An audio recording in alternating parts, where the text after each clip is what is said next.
No ar, pela TV CPAD, o seu programa Teologia em Foco.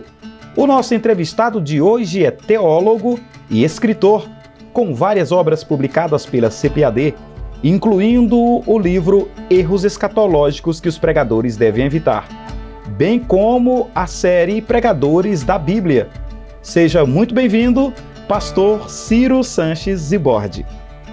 Pastor Edilberto Silva, um grande prazer participar mais uma vez desse programa tão importante, Teologia em Foco, e que Deus abençoe, que seja uma bênção para todos nós este momento. O foco de nossa entrevista de hoje é o arrebatamento da igreja. Vamos ao foco.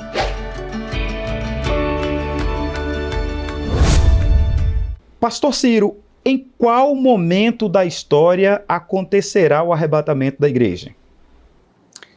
Olha, pastor Edilberto, em primeiro lugar, nós podemos dizer que o arrebatamento ele pode acontecer a qualquer momento, porque Jesus mesmo disse que daquele dia, hora, ninguém sabe, mas logo em seguida ele disse, 2 estarão no campo, um será levado, outro será deixado, 2 estarão moendo na moinha, um será levado, outro será deixado, ou seja, dando a entender que o mundo estará assim, as pessoas estarão agindo como se tudo estivesse correndo bem, tudo estivesse normal. Então a gente muitas vezes pensa que Jesus só virá quando estiver um grande caos, uma situação caótica na Terra, mas não foi essa bem a mensagem que Jesus nos deixou. Por outro lado, os sinais, claro, indicam que Jesus pode chegar a qualquer momento. Agora, que sinais são esses? Se Jesus no primeiro século disse que haveria guerras, haveria terremotos, haveria epidemias, e tudo isso vem acontecendo ao longo dos séculos. Na verdade, o sinal não está no sinal em si, O sinal do arrebatamento da igreja, que é o evento desencadeador da segunda vinda, o sinal está, na verdade, na intensificação desse mesmo sinal. Então veja, por exemplo, que Jesus falou que haveria terremotos, e ao longo dos séculos vem acontecendo terremotos. Só que no século XX, por exemplo, a quantidade de terremotos que aconteceu no século XX é maior do que dos outros 19 séculos. O número dos terremotos dos outros 19 séculos somados, o do século XX é maior.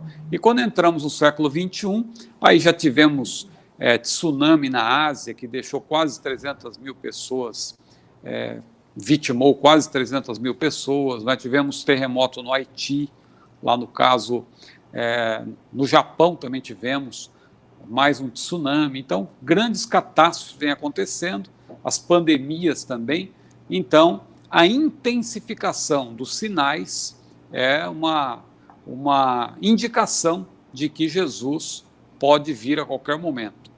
Neste ponto aqui, então, entra a questão das discussões a respeito das escolas teológicas, correto? O senhor poderia falar sobre essas escolas teológicas e onde exatamente nós, assembleanos, estamos inseridos?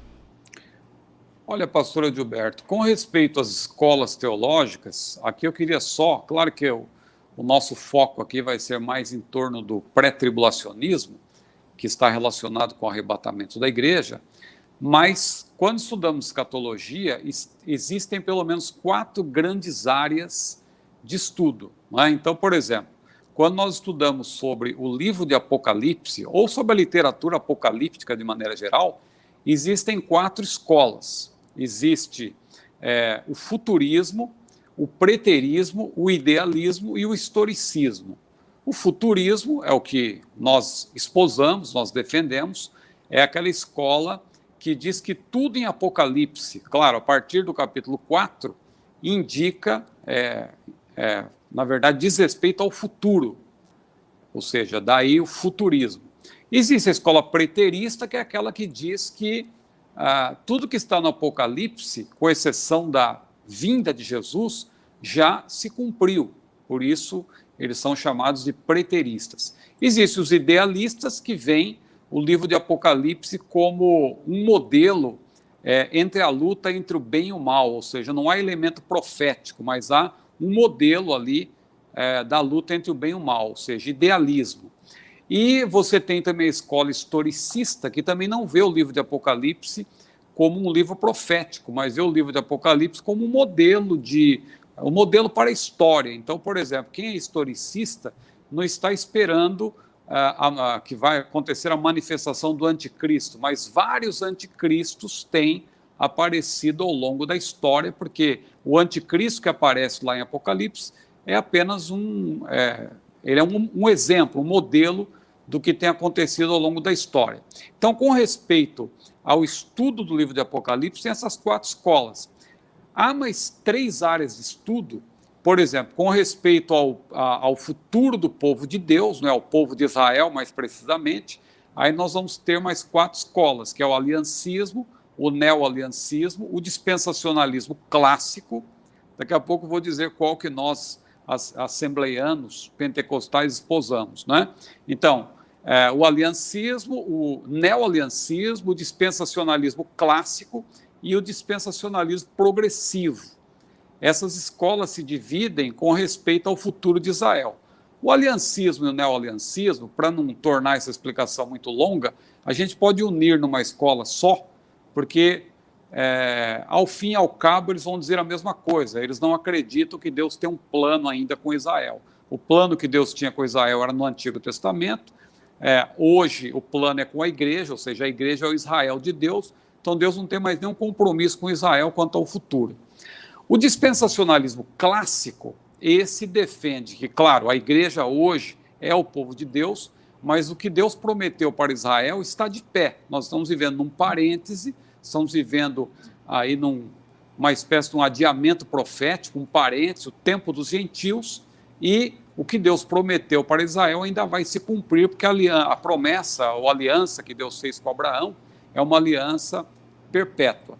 Entraria aqui, no caso, a chamada teologia da substituição, entraria exatamente aí nesse contexto que o senhor está falando? Sim. Inclusive, no nosso canal, nós temos uma entrevista com a irmã Sara Alice Cavalcante, falando sobre a teologia da substituição. Então, só para os internautas se situarem. E aqui nas descrições desse vídeo, os irmãos podem acompanhar essa entrevista com a irmã Sara Alice Cavalcante, porque já peguei essa deixa aí do pastor Ciro, muito bem colocada, e o senhor pode continuar, pastor, falando. Então, o senhor falou primeiro das escolas que falam a respeito do livro de Apocalipse, agora a respeito de Israel, não é isso? O senhor está finalizando, e as escolas que estão relacionadas ao arrebatamento propriamente dito, correto? Correto. Então, só para resumir, nós, assembleianos, pentecostais, nós somos futuristas com respeito ao estudo da literatura apocalíptica, não apenas o livro de Apocalipse, mas toda a literatura apocalíptica contida na Bíblia, né?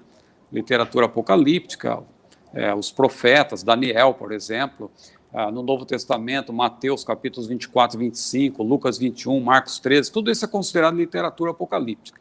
Então nós somos futuristas, porque nós cremos que ainda tudo vai se cumprir a partir do arrebatamento da igreja, que é o evento desencadeador de todo o plano escatológico que vem pela frente, que vai se cumprir. No que tange aí o que eu estava falando, ao povo de Israel, nós somos dispensacionalistas clássicos, porque os aliancistas e os neo-aliancistas dizem que o povo de Deus hoje é a igreja é o Israel de Deus, e Deus não vai cumprir mais nada com respeito a Israel. Agora, um cuidado aqui que se deve ter é que o dispensacionalismo progressivo, a despeito de ter esse nome, ele, na verdade, se distancia do dispensacionalismo clássico, porque essa escola surgiu para fazer uma síntese entre aliancismo e dispensacionalismo clássico, mas ela desgasta muito mais o dispensacionalismo clássico e acaba servindo aos propósitos do próprio aliancismo. Então, o dispensacionalismo progressivo, ele não leva a sério, por exemplo, o que nós defendemos como literal, né, o milênio e etc. Eles relativizam isso. O milênio pode ser que não seja literal, então eles acabam desgastando o próprio dispensacionalismo. No caso do dispensacionalismo progressivo, por isso nós somos dispensacionalistas clássicos. E aí, para essa resposta não ficar muito longa, só para resumir, com respeito ao milênio, tem mais 3 escolas: o pré-milenarismo ou pré-milenismo, o amilenarismo e o pós-milenarismo, que aí é com respeito ao milênio, sendo que a única das escolas que crê num milênio literal é a escola pré-milenarista ou pré-milenista, porque o amilenarismo e o pós-milenarismo creem que o milênio é um milênio simbólico, espiritual, que começou na cruz, e no caso dos pós-milenaristas, eles dizem que vai acabar com a segunda vinda. Os amilenaristas, eles são chamados assim até porque eles não defendem nem o milênio simbólico, eles defendem, na verdade, o reino eterno, né, que começou com a cruz e se estende por toda a eternidade, não vai ter uma conclusão, como é o caso dos pós-milenaristas, que acreditam que o milênio, entre aspas, né, que já está com 2000 anos, né, que é simbólico, é espiritual, para os pós-milenaristas o milênio termina com a vinda de Jesus, a volta de Jesus. E a última escola, que também eu não vou me deter muito porque é objeto aqui da nossa participação aqui, é a escola com respeito ao período ou as escolas, né? A área de estudo com respeito ao período tribulacional. Aí nós teríamos, a rigor, 3 escolas: o pré-tribulacionismo, o mesotribulacionismo e o pós-tribulacionismo.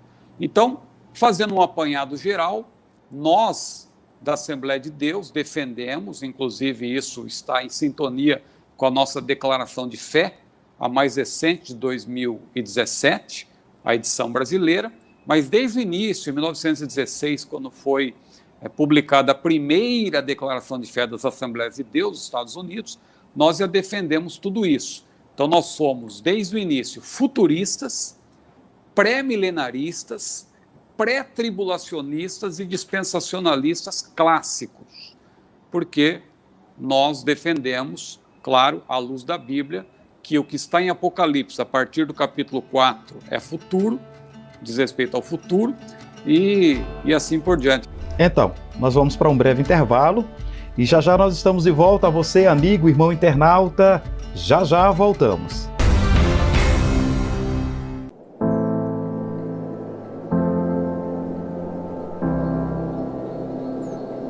We live in a world with so much hurt, many in physical pain, Alzheimer's, cancer, mental illness, addiction, or living with a chronic illness. Others shouldering the overwhelming weight of caregiving.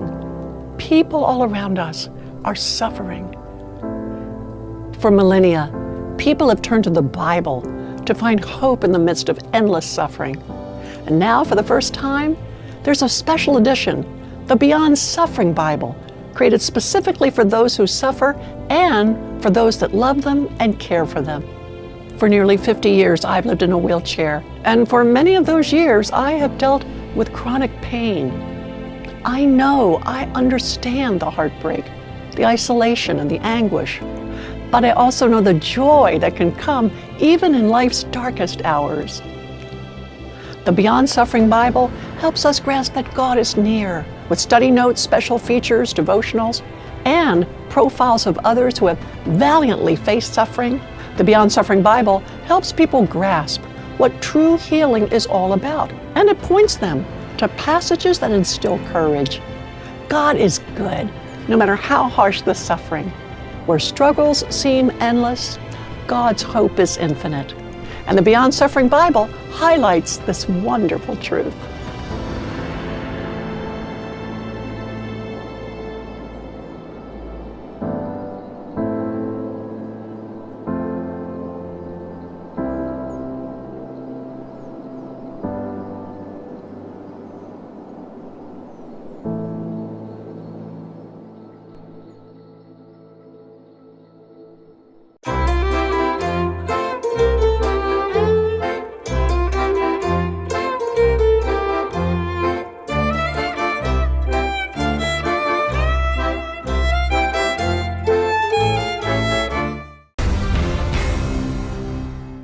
De volta com seu programa Teologia em Foco, entrevistando o pastor Ciro Sanches Zibordi a respeito do arrebatamento da igreja.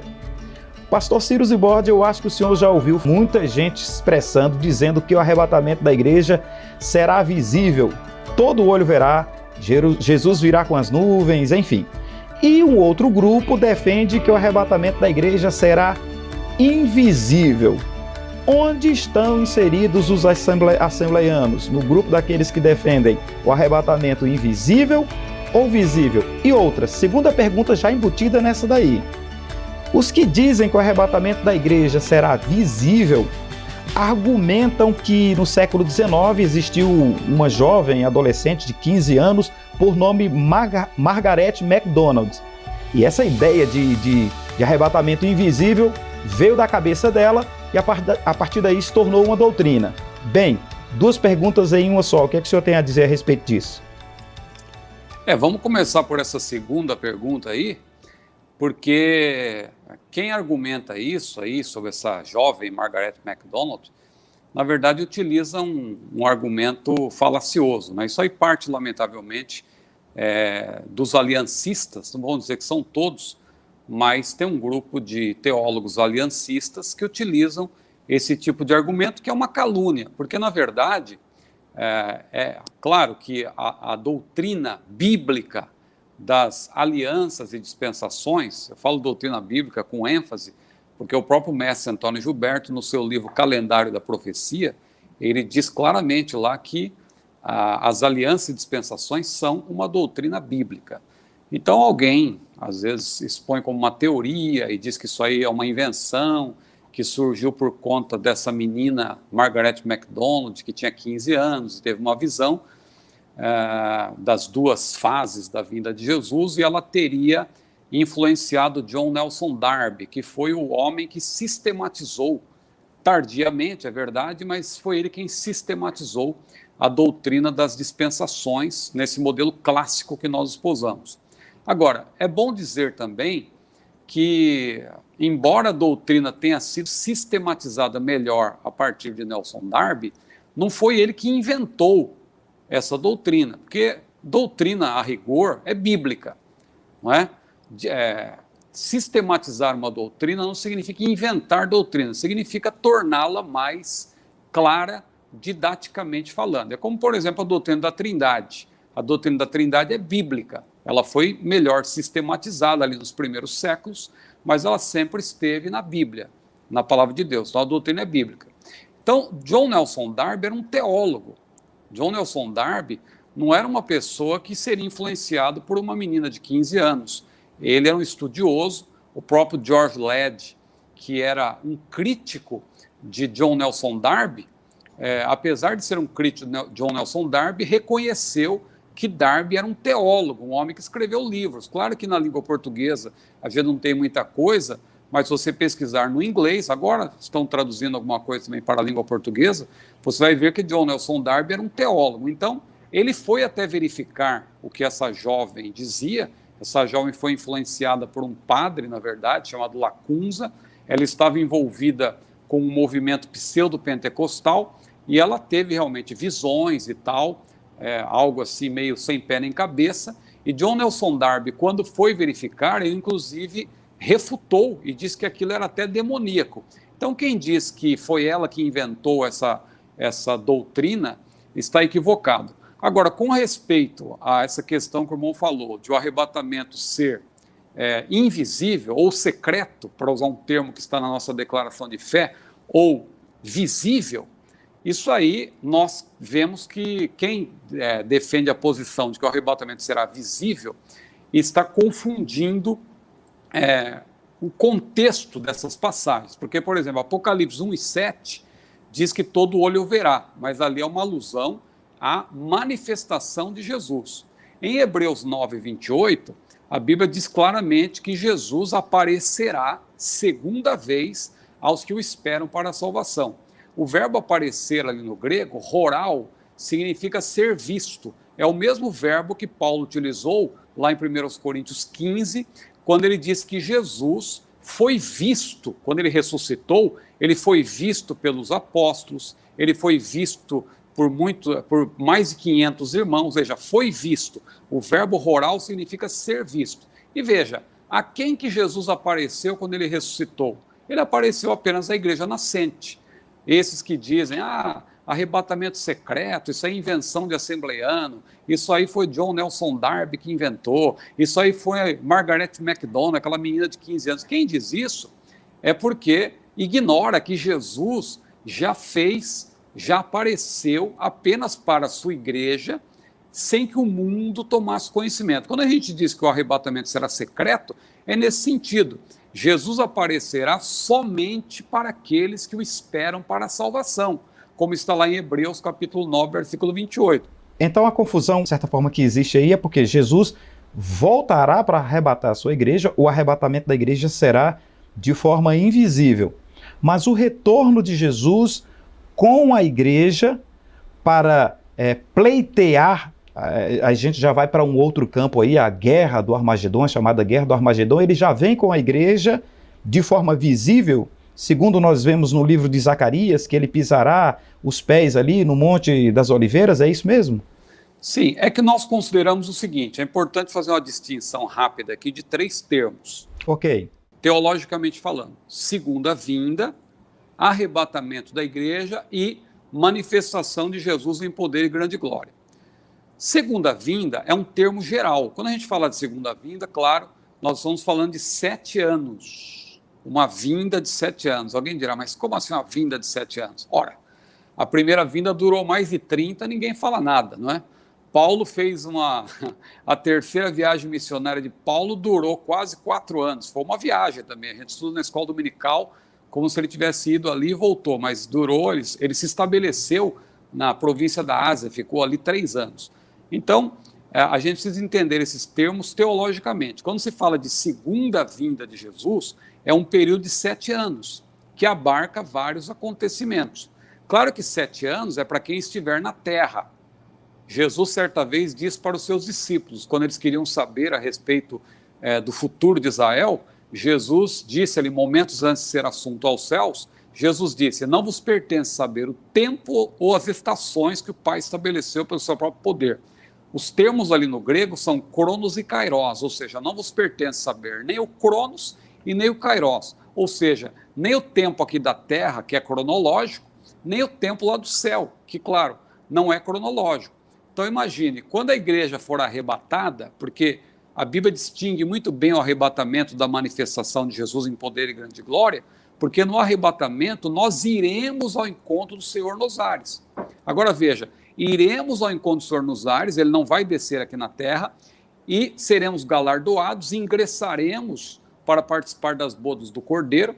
Agora, quando entrarmos no céu, aí o tempo lá não é mais cronológico, é diferente. Claro que nós não vamos chegar lá no céu e vamos ficar olhando para o relógio e dizendo, ainda estamos no primeiro dia, tal, ainda tem 7 anos até voltarmos com Jesus no fim do período tribulacional. Não, o tempo cronológico é para quem estiver na Terra. Até o astronauta, quando está no espaço, ele tem uma percepção de tempo diferente. Agora, imagina a igreja, quando ela já estiver glorificada e tal, na glória, aí é diferente, a percepção de tempo é outra. Então, resumindo, segunda vinda abarca todo o período de 7 anos. Claro, 7 anos do ponto de vista de quem estiver na terra. A igreja já estará com o Senhor nas bodas do Cordeiro. Segunda vinda é todo o período, que tem o arrebatamento como evento desencadeador. Arrebatamento, como eu já disse, é o primeiro evento de uma série de acontecimentos, é um evento desencadeador. E manifestação do Senhor em poder e grande glória é o evento no fim do período tribulacional, após as bodas do Cordeiro. Jesus, aí sim, ele vem com a sua igreja, como está lá em Judas, Apocalipse 19 também. Jesus vem com seus exércitos e a igreja é um dos exércitos do Senhor. Claro, está implícito que a igreja fará parte ali daquela grande comitiva. E Jesus, então, pisa na terra. Aí ele vem, claro, para prender Satanás, para pôr fim ao período tribulacional, para lançar o anticristo e falso profeta no lago de fogo e inaugurar o milênio, do qual a igreja fará parte, claro, e interagirá com os povos naturais que também vão participar desse reino literal de 1000 anos. Pastor Ciro, nesse contexto aí entra então o termo parousia ou não? Sim, parousia é uma alusão à presença do Senhor vitoriosa, né? O termo significa isso, é uma presença poderosa. Os discípulos, quando perguntaram lá em Mateus 24:3, Senhor, quando serão essas coisas? Que sinal haverá da tua vinda e do fim do mundo? Quando eles falam vinda ali, o termo é parousia. Claro que eles não tinham a compreensão que nós temos hoje, né? Porque para eles, vinda ali é a presença de Jesus como vitorioso, para vencer, para triunfar, para libertar os israelitas do jugo ali, do domínio romano. Era esse o entendimento deles. Mas Jesus, em Mateus 24, ele expõe, ele explica muito bem, e mais adiante ele cita novamente esse termo parousia, em referência à sua manifestação. Claro que parousia também pode, dependendo do contexto, porque ao fim e ao cabo o que determina o sentido não é o étimo, é o contexto. Então, no próprio texto de Mateus 24, o termo parousia é empregado em referência ao arrebatamento, porque quando Jesus ali começa a falar que um será levado, outro será deixado, o termo parousia aparece naquele contexto também do arrebatamento. Mas, em geral, teologicamente falando, parousia é uma referência à manifestação de Jesus em poder e grande glória. Bem, pastor Ciro, nós vamos para mais um breve intervalo. Já já nós estamos de volta. A você, amigo, irmão internauta, voltamos já com o seu Teologia em Foco. Conheça os livros da série Pregadores da Bíblia de Ciro Sanches Zibordi. Serão 7 livros e os 3 primeiros já estão à venda. João, o pregador politicamente incorreto. Estevão, o primeiro apologista do Evangelho. E Pedro, o primeiro pregador pentecostal. Adquira agora mesmo pelo nosso site www.cpad.com.br ou pelo 0800 021 7373. Série Pregadores da Bíblia. Mais um produto com a qualidade CPAD.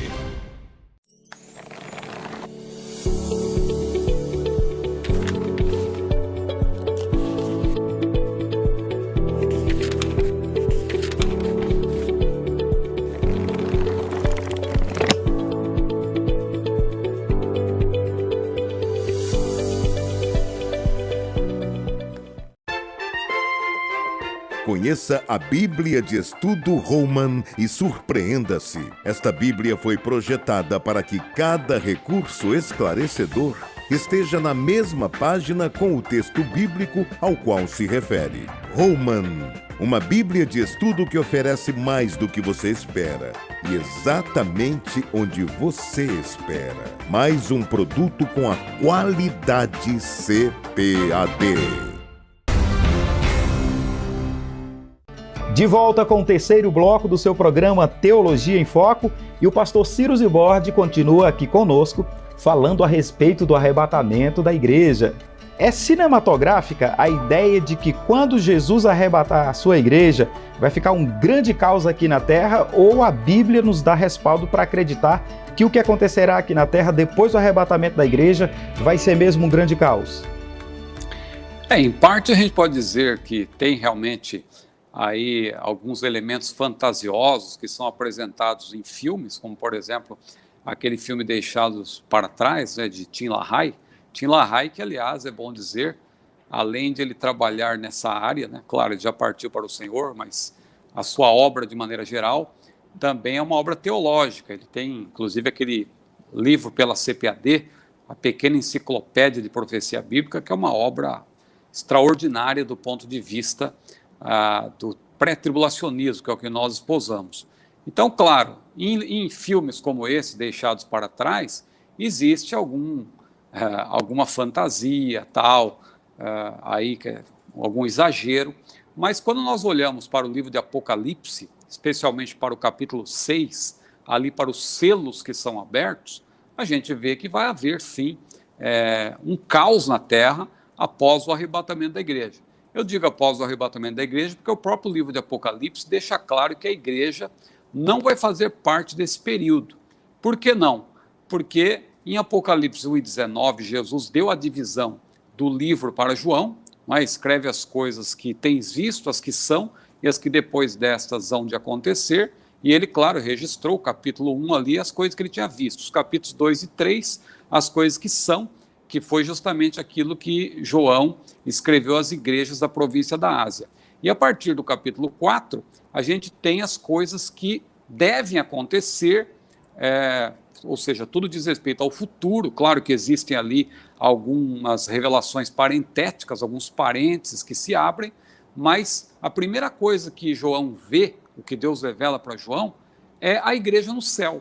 Quando ele vê aqueles 24 anciãos, que alguém pensa que ali é uma categoria angelical, mas na verdade João, ele vê aqueles anciãos que representam a igreja, porque eles estão com coroa na cabeça, vestes brancas, assentados em tronos, e eles são chamados de presbíteros. O termo ali no grego é o mesmo termo para presbíteros, ou seja, eles são chamados de anciãos, mas o termo no original é presbíteros, e em nenhum lugar da Bíblia os anjos são chamados de presbíteros. Presbítero é um termo no Novo Testamento alusivo à igreja. Então, quando João vê aqueles 24 anciãos com coroa na cabeça, vestes brancas, sentados em tronos e chamados de presbíteros, claro, ali é uma representação da igreja, porque Apocalipse apresenta de uma maneira simbólica, pictórica, o futuro, não é? Então a gente vê o futuro da igreja no céu. Aqueles 24 anciãos representam a igreja porque Jesus tinha prometido justamente para a igreja, ele disse, aquele que vencer se assentará comigo no meu trono, ser fiel até a morte, dar-te-ei a coroa da vida, eles não contaminaram os seus vestidos, eles andarão comigo de branco. Então veja, tudo que Jesus prometeu para as igrejas nos capítulos 2 e 3, a gente vê no capítulo 4 nos anciãos, e são chamados de presbíteros também. Não há tempo aqui de pormenorizar isso, mas o que eu quero dizer é que João viu a igreja no céu antes da abertura do primeiro selo, que acontece no capítulo 6. Quando é aberto o primeiro selo, aparece o cavaleiro montado no cavalo branco, que representa, claro, o anticristo. Alguém diz que aquele cavaleiro representa Jesus, ou tem irmãos de outra tradição que dizem que ali é a vitória do evangelho, mas veja, aquele cavaleiro representa o anticristo. O próprio mestre Antônio Gilberto fazia até um gracejo, ele dizia que Jesus jamais andaria com más companhias, né? Porque os outros cavaleiros que vêm depois, ali tem o cavalo vermelho, né? Que representa a guerra, tem o cavalo preto, que representa a fome, o cavalo amarelo, que representa a morte. Então, claro, aqueles cavaleiros representam também de uma maneira simbólica, de uma maneira pictórica, o caos que vai se instalar na terra logo após o arrebatamento da igreja. O anticristo vem com uma falsa paz, mas ele está com um arco na mão, vai ser uma paz imposta, porque ele será um imperador, né? É bom distinguir aqui reino de império. Jesus vai estabelecer um reino na terra, mas ele vai continuar, na verdade, ele não vai impor, as pessoas vão escolher, né, servi-lo. Ninguém será obrigado a servi-lo, tanto que depois do milênio ainda o diabo será solto e vai enganar muita gente. No caso do anticristo, ele vai impor-se por meio da força, ele vai ser um imperador, por isso que ele vem com um arco na mão. E logo em seguida, você vai ler os juízos de Deus, vai vir fome, vai vir guerra, morte, haverá sim um caos. E o que os filmes descrevem não deixa de ter um fundo de verdade, porque realmente a gente fica pensando, tem o piloto e o copiloto. Claro, se o piloto for arrebatado, o copiloto consegue pousar um avião, mas pode acontecer de os dois serem crentes em Jesus e serem arrebatados, né? Então é complicado.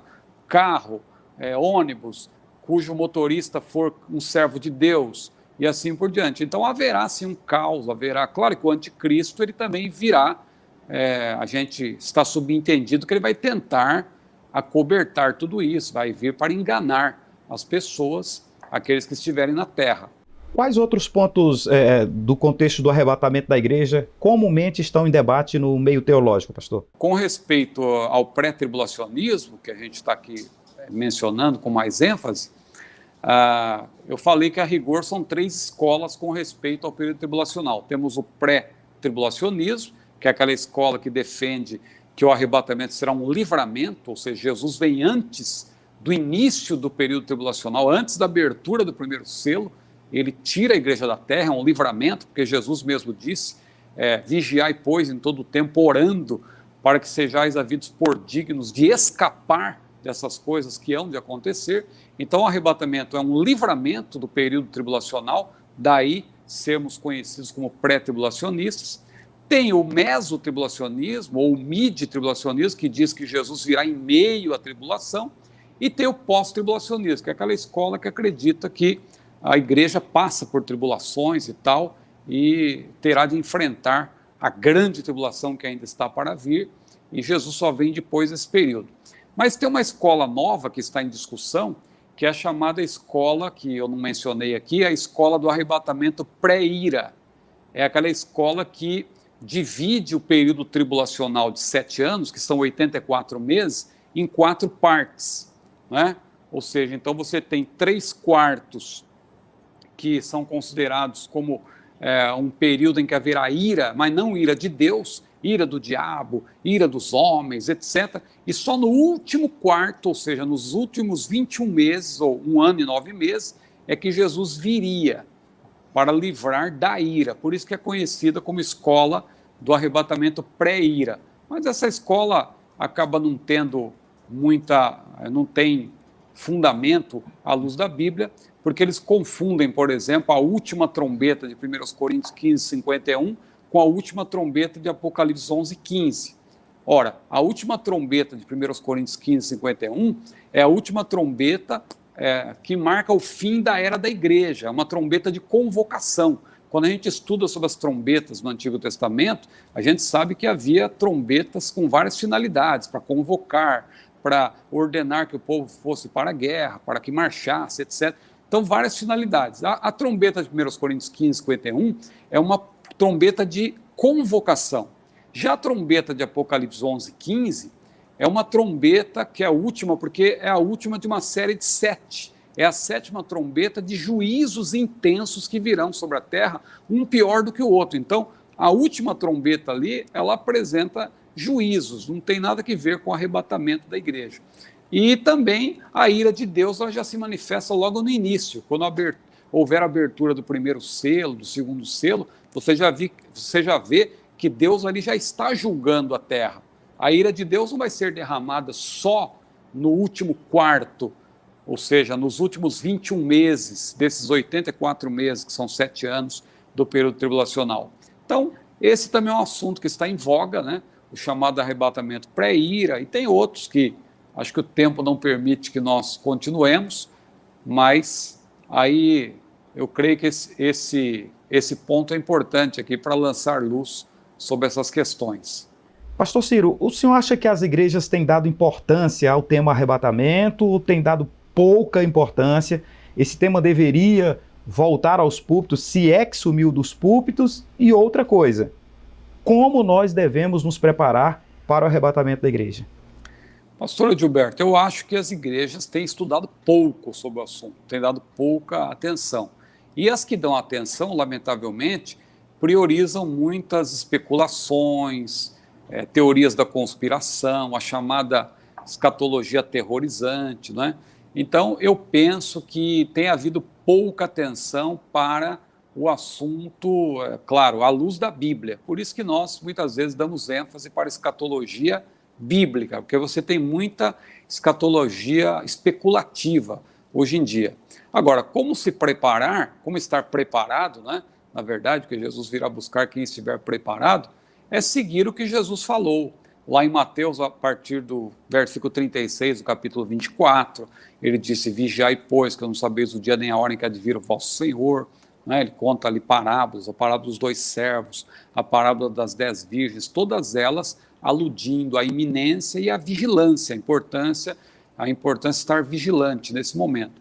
Marcos 13, versículo 33, talvez seja ali um resumo de como deve ser nossa preparação. Porque ali dentro do contexto do sermão escatológico ou profético, Jesus disse, olhai, vigiai e orai. Então nós temos que estar olhando, estar atentos, mas temos que ter vigilância e estar orando. É interessante que ali a vigilância vem antes da oração, não é?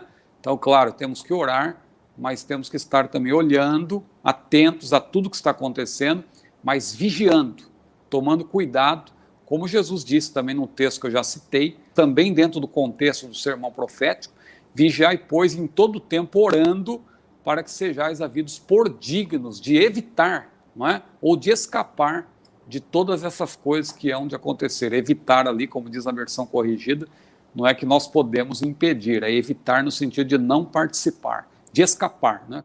Então, pastor Ciro, o tema é muito amplo, mas fica a dica aos nossos internautas de conseguirem, né, de acessarem aí o livro Teologia Sistemática Pentecostal. Inclusive o senhor é o comentarista da parte desse texto, desse livro que fala sobre a teologia amplamente, e o tema escatologia é exatamente um tema que o senhor comenta, correto? É verdade, na obra Teologia Sistemática Pentecostal, ali a unidade 10ª, né, sobre escatologia, eu sou o autor ali daquele tratado da parte escatológica. Então dá para tirar bastante dúvidas se tiver acesso aí a esta obra indicada por nós aqui, indicada pelo autor desta porção, desta parte de escatologia e tantos outros teólogos do Brasil renomados, e fica a dica então desta literatura. Pastor Ciro, muito obrigado aí pela entrevista concedida pelo senhor ao nosso programa Teologia em Foco. Que Deus abençoe sua vida, sua família e seu ministério. Eu que agradeço, pastor Edilberto Silva, que Deus abençoe a nossa casa e sempre um prazer servir a nossa CPAD. A você, amigo, irmão internauta, muito obrigado pelo carinho da audiência. Caso você ainda não seja inscrito em nosso canal, inscreva-se. Você também pode ativar as notificações para receber lembretes de novos conteúdos postados. O programa de hoje pode ser curtido, comentado e compartilhado. Até nosso próximo encontro. Que o bondoso Deus nos abençoe em nome de Jesus. A paz do Senhor.